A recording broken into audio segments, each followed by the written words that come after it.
people are finding new ways to worship during this time of social distancing. ABC's Rachel Scott reports some communities are defying orders to stay at home and avoid large gatherings. At a time when many are turning to their faith for comfort, churches, synagogues, and mosques are empty. A virus doesn't care what your religion is. Pain and suffering is the great unifier. Sometimes when pain comes, it causes people to turn to God, and it causes other people to turn away from God. The streets of Jerusalem, holy to all three major religions, empty. Many now finding creative ways to worship. Passover Seders being held virtually, and Holy Week services are being live streamed. New Orleans Archbishop Gregory Amen and Rabbi Alexis Erdheim flying separately over the city, asking for God's blessing. This pastor in Ohio printing photos of his parishioners.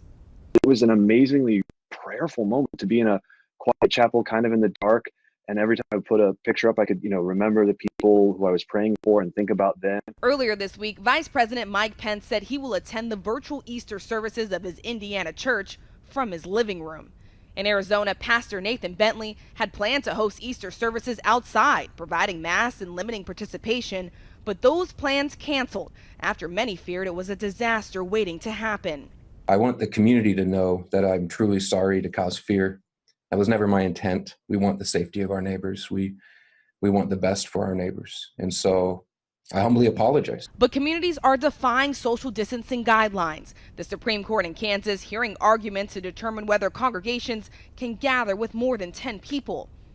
With a shockingly irresponsible decision that will put every Kansas life at risk. Overseas, Pope Francis celebrating Easter Vigil Mass in an empty St. Peter's Basilica.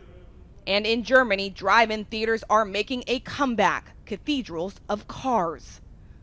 Rachel Scott, ABC News, Washington.